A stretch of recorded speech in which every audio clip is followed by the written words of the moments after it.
ശരീരത്തിനുള്ളിൽ മാലിന്യങ്ങളുണ്ടെങ്കിലേ രോഗമുള്ളൂ. വളരെ പ്രധാനപ്പെട്ട ഒരു കാര്യമാണ്, എല്ലാവരും മനസ്സിലാക്കിയിരിക്കേണ്ട കാര്യമാണ്.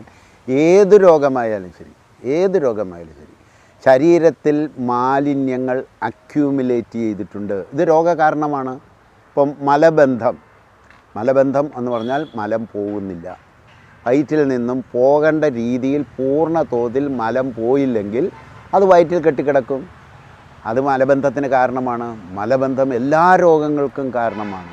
അതൊരു മാലിന്യമാണ്. ആ മാലിന്യം ഏതെല്ലാം വഴികളിലൂടെയാണ് ശരീരം മാലിന്യം വെളിയിൽ കളയുന്നത് എന്ന് മനസ്സിലാക്കി ആ മാലിന്യ നിർമ്മാർജ്ജന മാർഗങ്ങൾ കൃത്യമായി നിലനിർത്തിയാൽ ശരീരം എല്ലാ രോഗത്തെയും പ്രതിരോധിക്കും. ഉള്ള കഴിവ് ശരീരത്തിന് നേടിയെടുക്കും. അപ്പോൾ ഏതൊക്കെ വഴികളിലൂടെയാണ് മാലിന്യം